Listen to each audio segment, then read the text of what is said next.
In the second year after Caspian successfully ascended to the throne, he brought a woman back from outside the palace. He said she was the orphan of a fallen general's family, and must be treated with great honor to comfort the loyal souls. The next day, the man who had promised me a lifetime of devotion shared his bed with this woman, whose surname was Feng. "Iris," he said, "I know I have failed you, but I am not my own master. As an emperor, how can I not have a full harem?"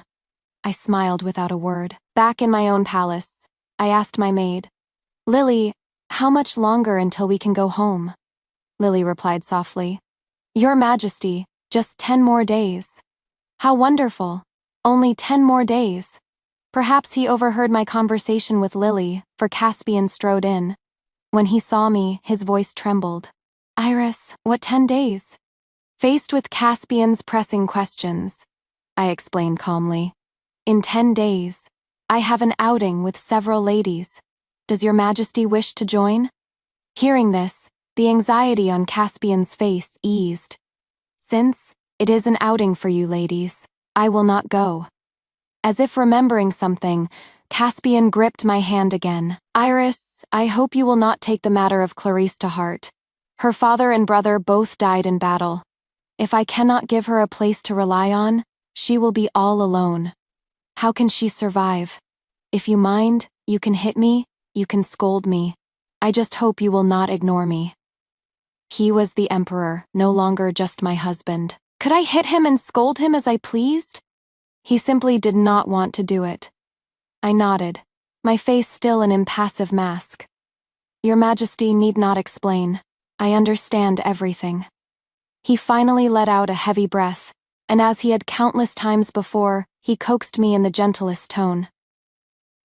"Iris, it is so good to have you." The chief eunuch beside him understood, and a line of palace maids entered, carrying all sorts of rare treasures. The eunuch then took the opportunity to speak. "Your Majesty, the Empress, I fear no emperor in history has been more devoted to his Empress than His Majesty is to you. This pearl alone is of great origin, and there is only one in the world. His Majesty had just acquired it and ordered me to keep it safe for you." I glanced at the pearl. It was lustrous and the size of an egg, truly a rare sight. And Caspian was indeed as devoted to me as ever. It was just that this devoted man was no longer the Caspian whose heart and eyes were filled with only me. In truth, I did not belong here. 7 years ago, the world was in chaos, and the people were suffering. As a goddess sent down to endure a mortal trial, my primary mission was to save the common people.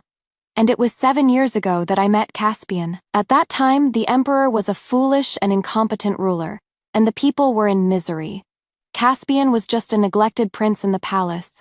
When I descended, he was being cornered and beaten by a group of eunuchs, all because his birth mother was a lowly palace maid whom the emperor had taken in a drunken stupor. At that time, I shielded Caspian, and with the dagger I carried, taught him how to climb up, step by step, and send all those who had humiliated him to hell. I spent 5 years helping him stand out among the princes, and from a disliked prince, he became the crown prince. And finally, he successfully ascended to the throne. After Caspian took the throne, everything was in a state of disrepair, but it only took him 2 years to rescue the people from their suffering. A month ago, Lily reminded me that my trial was successful and that we could go home. But I was reluctant to part with him, fantasizing about growing old together. Now it seemed that growing old together was a notion best discarded. Seeing my impassive expression, Caspian cautiously approached again, pulling me into his arms and asking, "Iris, don't you like it? If not, I will bring you other treasures when I acquire them. As long as it makes you happy, I would even give you my life." Just that one sentence, and tears threatened to fall. I quickly turned my head away, not wanting to look at him. Just as Caspian was about to say more, a palace maid rushed in and knelt. "Your Majesty, it is not good. Lady Clarice was accidentally scratched by a wild cat and is very frightened. She has been crying non-stop." The moment the maid finished speaking, Caspian's face was filled with worry. He was about to leave, but then, as if remembering my presence, he hesitated. Clarice was once a wanderer and was attacked by wild cats. She has been through a lot. I should go and see her, I said faintly. Your Majesty may do as you please. You need not consult with me. Caspian squeezed my cold hand and continued in a gentle voice. Then, I will be right back. I don't know what possessed me, but I followed him. I saw Caspian stride into Clarice's palace and embrace the trembling woman. He used the same gentle voice he had once used to comfort me, soothing her over and over again. Don't be afraid, Clarice. I am here. Clarice huddled in his arms, trembling and crying like a pitiable kitten. Once upon a time, Caspian had held me just like that. At that time, he had taken an arrow to the chest to save me. I thought he wouldn't survive, and cried my heart out. At that time, he had constantly comforted me. He had said, Iris, don't be afraid. I won't die. I told you. I will never leave you. Later, he did survive, and I thought we would be loyal to each other for the rest of our lives, never leaving each other. Now, everything had changed. After comforting Clarice, Caspian began to examine the scratches on her arm. Seeing the bloody marks, he flew into a rage. He ordered a thorough investigation, vowing to find the wild cat that had scratched her. I took the opportunity to return to my palace, not wanting to watch this farce any longer. But then I saw Caspian and Clarice following close behind. When he saw me, his face was cold and he said nothing. Just as I was wondering what was going on, the eunuch who had followed Caspian caught a ginger cat from my chambers. When Clarice saw the ginger cat, she immediately began to tremble with fear. It was that one. Then, as if realizing something, Clarice fell to her knees before me. Your Majesty, the Empress. I was wrong. I beg your Majesty's forgiveness. Caspian's face grew visibly darker. He shielded the kneeling Clarice and asked with a frown, Your cat. I glanced again at the ginger cat in the eunuch's arms. I was certain it was my Leo. So I said, Yes. But the moment I spoke, Leo in the eunuch's arms began to struggle, and before everyone's eyes, he broke free and ran towards Clarice. Clarice, already trembling with fear, screamed and cried out. This sudden turn of events caught me off guard. Caspian, even more so, drew a sword from a guard's scabbard and swung it at Leo. Seeing this, I immediately flew over and stood in front of Leo. Fortunately, the tip of Caspian's sword stopped just inches from my eye. I stared at Caspian. A flash of panic crossed his face. He quickly dropped the sword and pulled me into his arms. Iris, what are you doing? I gently pushed him away and bowed. I beg your Majesty to spare Leo's life.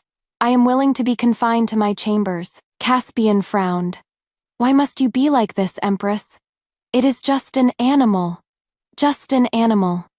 3 years ago, he had not yet ascended to the throne.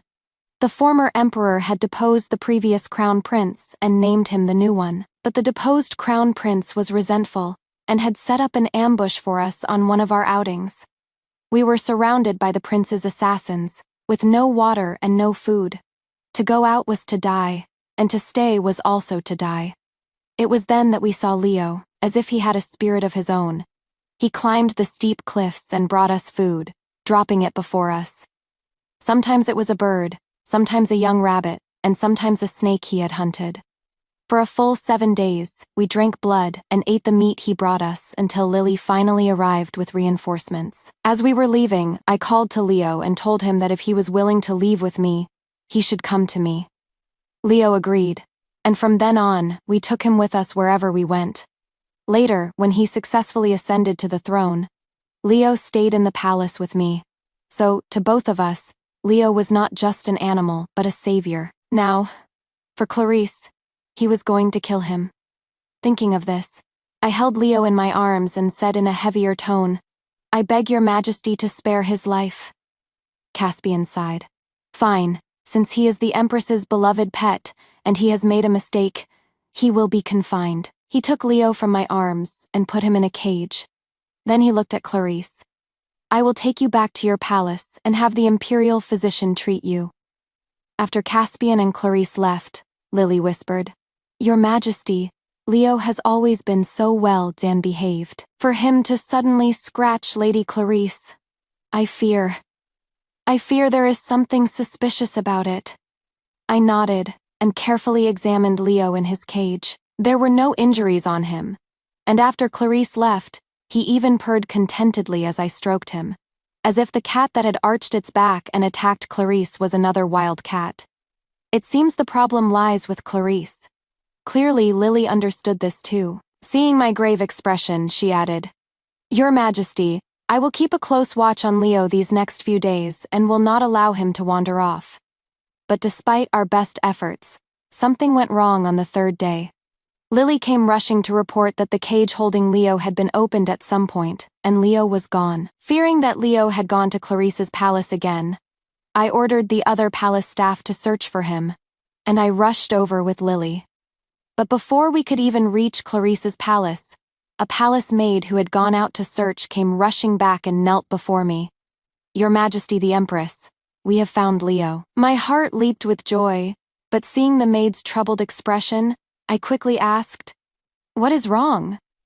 The maid hesitated, but still told the truth. It turned out they had indeed found Leo, but unfortunately, it was in the pond next to the Imperial Garden. As the maid finished speaking, another maid presented Leo's body. Seeing the stiff body of Leo, I couldn't help but stagger. The maid continued in a low voice, "When I found Leo, I saw His Majesty's eunuch, Lee, leaving in a hurry. Your Majesty, could it be that His Majesty?" Hearing this, Lily immediately silenced her. "Silence, you bold servant! That is His Majesty! How dare you speculate so freely?" The maid kowtowed repeatedly, but couldn't help but cry, "Your Majesty, anyone can see that Lady Clarice is behind all this. First, she made Leo hurt her, and now, who knows what tricks she used to make His Majesty kill him. Your Majesty, the Feng family has indeed rendered great service, but there are thousands of ways to reward them. Why must she bewitch the Emperor and be promoted to the rank of consort overnight? If you do not act now, I fear even your position as Empress will be." The maid stopped speaking and kowtowed vigorously. I clenched my fists secretly, but Lily gripped my arm tightly and shook her head. "Your Majesty, after today, there are only 7 days left." Yes, only 7 days left. If anything were to go wrong now, all our efforts would be in vain. I suppressed my grief and anger and said, "Take Leo back to the palace." I buried Leo under his favorite catnip.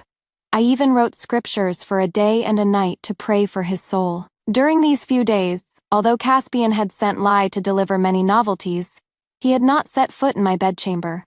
Although I did not ask, the ever-dan loyal Lai had an excuse for him. He said His Majesty had been busy with official duties lately, and had been resting in the imperial study for several days. Actually, even if Lee hadn't explained, I knew. Caspian was indeed resting in the imperial study, but the person beside him was Clarice, who hadn't returned to her own palace for days. I suddenly remembered the days we had lived on the edge. He always liked to hold me in his arms, repeating over and over again, "Iris, only when you are by my side can I sleep peacefully. Without you, I would die." But now, he had someone else by his side and no longer needed my company. Fortunately, none of this mattered anymore, because after today, I only had 6 days left. I was exhausted from copying scriptures all night, so I returned to my bedchamber to rest. But just as I reached the entrance, I saw Clarice. She looked at me with a smile, a hint of provocation in it. It wasn't until I got closer that she gave a perfunctory curtsy. "I pay my respects to Your Majesty the Empress. I have not been able to come and pay my respects these past few days. I hope Your Majesty will forgive me." Before I could speak, Clarice continued on her own. "Actually, it is not entirely my fault. His Majesty said I am with child, and should not overexert myself, so he excused me from paying my respects to you." Even though I had said I didn't care, after Clarice said this, my chest ached with a dull pain for no reason. It took me a while to recover and ask her, "What did you say with child?" Clarice nodded and asked in return. Yes. Did your Majesty not know? I have been with child for over a month. Over a month my nails dug into my flesh again, but I felt no pain. A month ago, wasn't that when Caspian was on an unannounced tour? So it wasn't just a few days ago. He had already betrayed me back then. I tried to suppress the pain in my heart and said, in that case, Lady Clarice should return early. Lily also helped me see her off. Lady Clarice, please leave. I thought Clarice had only come to show off her pregnancy, but just as I turned around, she stepped forward and blocked my way. I have come this time first, to pay my respects to your Majesty the Empress, and second, to thank you for your generosity. It is said that your Majesty and His Majesty are deeply in love, yet you still allow His Majesty to be with me day and night. As for the third, I have come to apologize. Yesterday, your beloved pet somehow found its way into my palace again. His Majesty was furious and had Lee dispose of it. I am sorry for your loss. A dull pain shot through my chest again. I think my face must have looked terrible, because after glancing at me, Lily immediately reprimanded Clarice. How dare you? Her Majesty is the Empress. You are just a mere consort. How dare you offend Her Majesty again and again? I stopped Lily's next words. I gripped her hand tightly and said, gasping for breath, Lily, help me back to the palace. Probably frightened by my appearance, Lily immediately supported me and walked back. Your Majesty. I shook my head.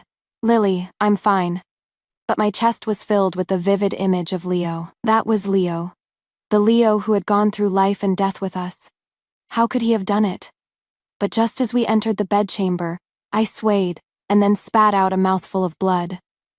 Before my consciousness faded, I heard Lily's trembling voice. Your Majesty, what is wrong? Someone summon the imperial physician. When I woke up again, I was lying on the bed in my bedchamber. Caspian had rushed over at some point and was now holding my hand, his face full of pain. Seeing me awake, he pressed my hand to his face and choked out, Iris, you're finally awake. Do you know you were unconscious for a day and a night? You scared me to death. I thought you would never wake up again. It would be better if I didn't wake up. I impassively pulled my hand away and turned my head, not wanting to look at the face I had once loved so desperately. But his next words were what truly suffocated me, because he said, Iris. Soon I realized that this child whose existence I hadn't even known, this child I had just learned of, was gone. I turned my head and suddenly laughed. But as I laughed, my eyes began to burn, and I tried to calm myself, not letting the tears fall. Finally, I closed my eyes and said, if it is gone, it is gone. Seeing me like this, Caspian reached out and held me tightly. Hot tears fell, drop by drop, onto the back of my hand. Iris, don't be like this. Don't scare me, Iris. Listen to me. You are still young, and I am in my prime. We will have more children. Many, many more children. Will we? At that time, he had held me just as tightly as now, kissing my forehead and saying, Iris, when the world is at peace, will you have a child for me? We will have many children. The boys will be like me, and the girls will be like you. They will be the happiest princes and princesses in the world. But, Caspian, it is too late. We have no future. This time, Caspian stayed with me for 2 whole days and nights. For me, he no longer attended morning court. He took care of my every need, from food to clothing. But I refused everything, refused to speak to him, and refused the food he brought. Patience will event. On the 3rd morning, he was summoned away by a palace maid from Clarice's side. The maid said that Clarice was in excruciating abdominal pain. Before he left, he squeezed my hand tightly, his voice as gentle as ever. Iris, I will be back. But I no longer cared. After today, there was only 1 day left. With Lily's help, I slowly got up and looked out the window. The spring was in full bloom, but my heart was inexplicably cold. Lily said, Your Majesty. I raised my hand, signaling her to be quiet. Then said faintly, "The child is gone. It can only be said that he came at the wrong time. This way, I can leave without any attachments." But as I said this, I couldn't help but ask, "That child?" Lily quickly said, "While your Majesty was unconscious, I specifically asked the imperial physician to keep him. He is buried next to Leo. This way, the little princess will not be lonely." My heart ached, and the tears I had held back for so long finally began to fall. After a long while, I wiped my tears and said, "That is good. This way, they will have company." I knew that tomorrow I was going on an outing with a group of ladies, and what I had to do last had to be done today. After a short rest, I began to organize all my belongings in the palace with Lily. The things Caspian had given me were left untouched in their boxes. As for my own things, after sorting them out, what could be thrown away was thrown away, and what couldn't be was burned. Seeing me do this, Lily was confused but said nothing, and I just wanted to erase all traces of Caspian here. The fire was too big and attracted Caspian. Seeing me burn those things, he was in a panic again. "Iris, why are you burning these things? Don't you like them?" I didn't even look at him. "They are all old things. I don't want them anymore, so I burned them." Hearing this, Caspian let out a sigh of relief. "It is good that they're burned. Out with the old, in with the new. I'll have someone bring in a new batch tomorrow." I didn't answer, just watched the flames. He pulled me into his arms again, his voice gentle. "Iris, you are the most important person in the world to me. Please don't ignore me anymore. Okay? Do you know that these past few days when you ignored me, my heart was about to break?" I replied, "Okay." A look of joy appeared on Caspian's face, and he held me even tighter. "Iris, Iris, I knew you wouldn't ignore me." Unfortunately, I had lied to him. Since he had lied to me before, it was not too much to lie to him once. That night, Caspian, for the first time in a long time, wanted to stay the night with me. But I pushed him away with the excuse of not feeling well. As the sky began to brighten, I ordered the bedding on the bed to be burned as well. Only after it was reduced to ashes did I return to my palace to dress. When everything was ready, Lily sighed beside me. "Your Majesty, we can finally go home." "Yes, we can finally go back." The invited ladies came to pay their respects one by one. As we were about to leave in our carriages, Clarice also appeared. Seeing us all dressed up, Clarice put on an envious look and said, "Your Majesty, I have been confined to my chambers for a long time, and have not been on an outing for a long time. Today, I boldly ask your Majesty to allow me to accompany you." I waved my hand, signaling her to come up. Clarice immediately smiled and, with the help of her maid, got into the same carriage as me. Along the way, Clarice just stared at me with a half-tan smile, occasionally placing her hand on her belly. I, of course, did not look at her, just looked forward to leaving this place soon. This day was probably the happiest day I had had in 10 days. Away from the palace, no longer bothering with Clarice, I played freely with Lily. But things did not go as planned. As dusk approached, something happened. Clarice, taking advantage of me being alone, blocked my way. She was no longer as respectful as she was in public. She touched her belly and said, "I have long heard that His Majesty and Your Majesty the Empress are deeply in love. I'm sure Your Majesty thinks so too. I also heard that His Majesty once promised you a lifetime of devotion. Don't you think that promise is ridiculous?" I couldn't be bothered to deal with her. "What are you trying to say?" Clarice smiled. "I'm trying to say that all this deep love and promise is fake. You probably don't know, but when His Majesty holds me, he has more than once said he wants to make me empress. It is just a pity that you are the wife who helped him build his empire. If he really did that, the ministers would probably not be willing." I thought my heart would no longer be moved. But after hearing Clarice's words, it clenched painfully for no reason. I forced myself to remain calm and asked her coldly, "So," Clarice said again, "you should understand my meaning. His Majesty is not good at saying it, but you are a sensible person and should voluntarily give up the position of Empress. By the way, I also heard from the imperial physician that you have been seriously injured this time, and will have difficulty conceiving in the future. Tell me, will His Majesty stay with a woman who can't even have children for the rest of his life? This time, I didn't hold back. I slapped her hard across the face. I don't care how favored you are, but you must remember your status. You are a consort, and I am the Empress. After being slapped, Clarice gritted her teeth and glared at me fiercely. Then, catching me off guard, she pushed me hard. I could have dodged it, but I let that push land on me, sending me into the cold water. I saw a flash of astonishment on Clarice's face, and I also saw Caspian rushing over, diving into the water without hesitation. Unfortunately, I wanted to die. The moment I fell into the water, I let my body sink. Caspian's eyes widened in horror as he watched me give up struggling. He reached out to grab me, but he was just a little too far, and could only watch as I sank to the bottom. He had no choice but to surface and dive in again. But my body had already drifted further and further away with the current.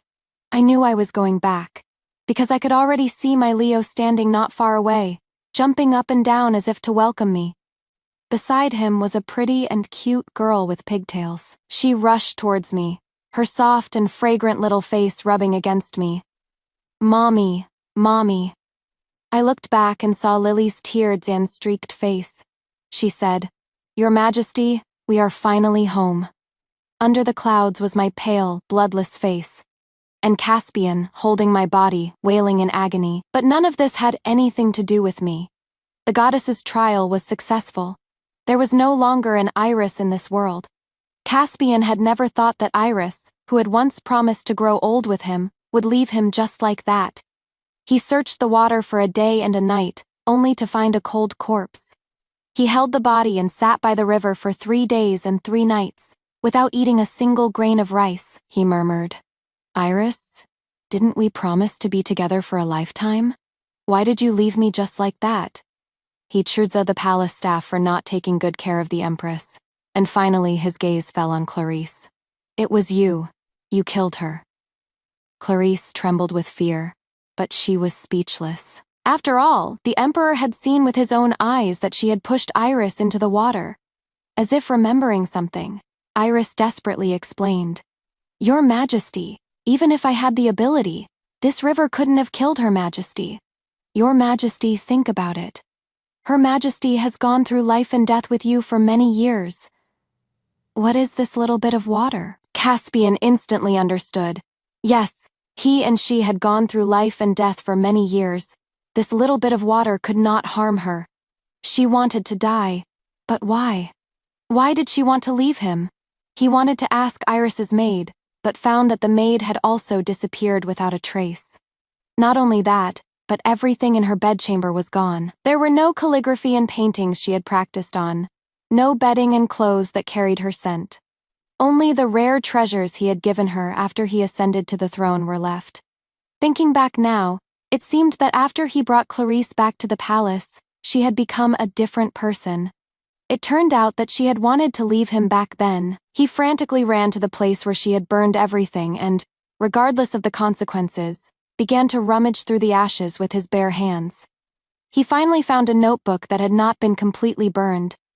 Seeing her handwriting, Caspian almost cried with joy, and then, regardless of the consequences, he sat on the ground and began to read. It recorded all the little things about them. She had stood behind him and told him not to be afraid. The days they were trapped together and met Leo. Until the end, it was her decision to leave, recorded in every stroke. And it was then that he knew that she thought that Leo, who had scratched Clarice, had been killed by his order from Lee. She even thought that Clarice was pregnant with his child. As for where she said she was going home, it was unknown because it had been burned by the fire. Caspian was furious and summoned Lai in a fit of rage. Lai finally confessed. It turned out that Clarice had deceived him, saying that the Emperor had ordered him to dispose of the ginger cat Leo. And this scene happened to be seen by the Empress's maid. Caspian began to laugh, and as he laughed, tears streamed down his face. Then he said in a cold voice, "Summon Clarice." Clarice was unaware and thought the Emperor had summoned her for something else. After paying her respects, she had just looked up when Caspian grabbed her by the throat. "You forged an edict," saying I wanted Lee to dispose of Leo. Clarice's face turned pale, and she refused to admit it. Your Majesty, it was just a wild cat. I heard that wild cats should not be near pregnant women, or they will bring disaster. A wild cat. The force of Caspian's grip gradually increased. That was my and the Empress's Leo. And speaking of pregnancy, I didn't expect that you would secretly tell Iris that you were carrying my child. When did you conceive? Why did I not know? At that time you knelt and begged, saying you did not seek wealth and honor, but only to live a peaceful life in the palace. And you also said that I should pretend to stay in your palace to prevent other servants from being disrespectful. But what have you done? Clarice never thought the Emperor would know everything and trembled with fear. Finally, she could only cry. Your Majesty, I was indeed wrong. But all this stems from my admiration for your Majesty. Since ancient times, emperors have had 3 palaces and 6 courtyards. How could that Iris be so selfish? But before she could finish, she was thrown to the ground by Caspian. This man she admired so much had made the cruelest decision. Clarice, didn't you say you were carrying my child? Someone cut open Lady Clarice's abdomen. I want to see for myself where my child is. At this moment, Clarice was truly afraid. She cried and begged for mercy, but Caspian remained unmoved. In the end, Clarice began to curse. Caspian, you will die a horrible death. Caspian, it is your fault for being foolish and believing my words. Do you dare to say that when I said that, you didn't have selfish motives? Actually, you also wish she would die, right? So you could have a full harem and enjoy the pleasures of an emperor. Before she could finish her last sentence, Clarice's belly had been cut open. Caspian watched this scene and just laughed foolishly. Iris, look, I have avenged you. Will you come back now? Later, everyone in the world said that their newly enthroned emperor had gone completely mad because of the Empress's death. Not only did he not attend morning court, but he was also obsessed with evil ways. He ordered people to search for the gates of hell, and preserved the late Empress's body with thousand-year-old ice, vowing to break in and find his Empress, to bring her back to life. One absurd act after another finally aroused public anger. The people rebelled, the vassal kings became restless, and people from all directions stormed the palace. Facing the sharp blade of the rebel leader, Caspian showed no fear but asked foolishly, "Do you know where the gate of hell is?" The rebel leaders looked at each other and laughed. The gate of hell. This dog emperor is really crazy. Then they said, I don't know where the gate of hell is, but I know that with one stroke of my sword, you can go down and see the king of hell right away. Hearing this, Caspian showed no fear and stretched out his neck. The rebel's sword fell, and his head rolled on the ground. 1,000 years later, the goddess Iris also heard the story of that young emperor.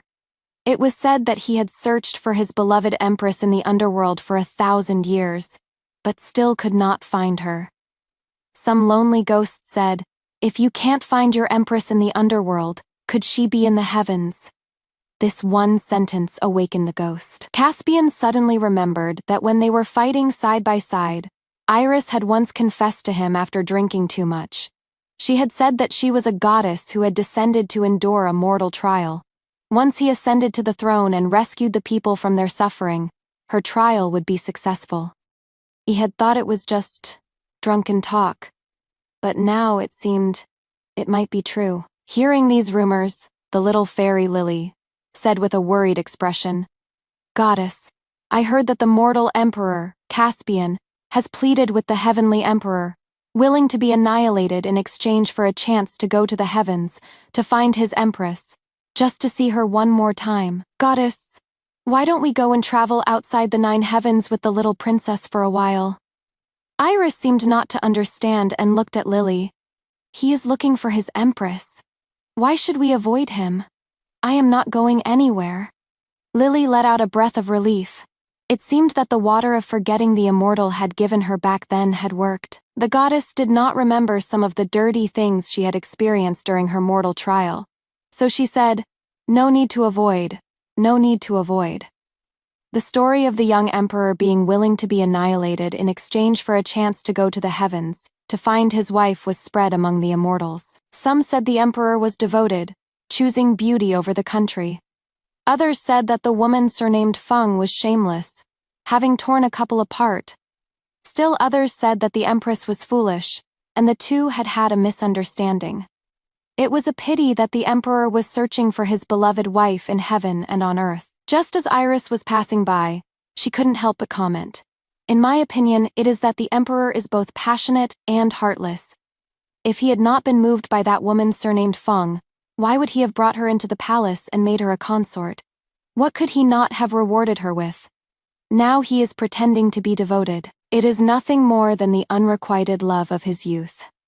The moment she finished speaking, she saw her daughter, Freya, gently tugging at her robe and saying in a childish voice, "Mother, look, there seems to be a beggar over there." All the immortals looked in the direction the little girl was pointing and saw a man in tattered clothes walking towards them step by step.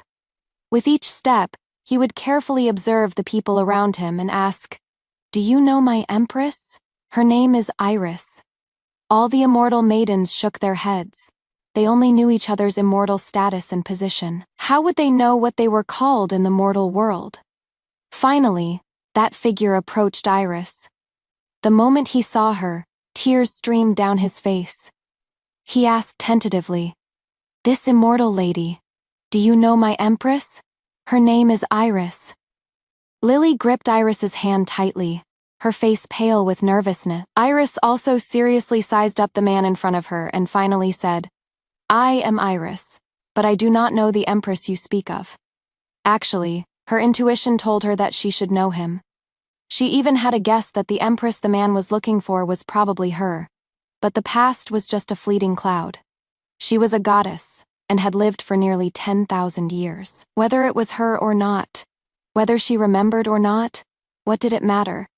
Her daughter, Freya, also turned around and looked at the man behind her mother again and again, and finally whispered, "Mother, he is so ugly." Caspian quietly watched the master and servant, with the small one, walk away. Behind them, a gingered and colored figure walked gracefully. Such a scene suddenly cleared his mind. As he watched, tears began to stream down his cheeks. The heavenly emperor appeared beside him and asked, "Have you found your empress in the heavens?" Caspian replied, "I have, she is doing well. We also have a daughter, and Leo is still alive." The heavenly emperor nodded and sighed. "Well, it seems that the mortal ties are settled. It is time for you to go." With that, Caspian's form returned to the handsome and majestic appearance he had had as an emperor in the mortal world. But it was only for a fleeting moment after he recovered that he gradually became transparent. He knew it was time to go. Just as Caspian's form was about to dissipate, Iris suddenly turned around. After seeing that somewhat familiar figure completely disappear, her chest felt inexplicably tight. She even felt that there was something called tears in her eyes, faintly wanting to flow out. She smiled. A goddess. How could she have tears? Everything that was destined was her trial, and also his trial. It was just a dream.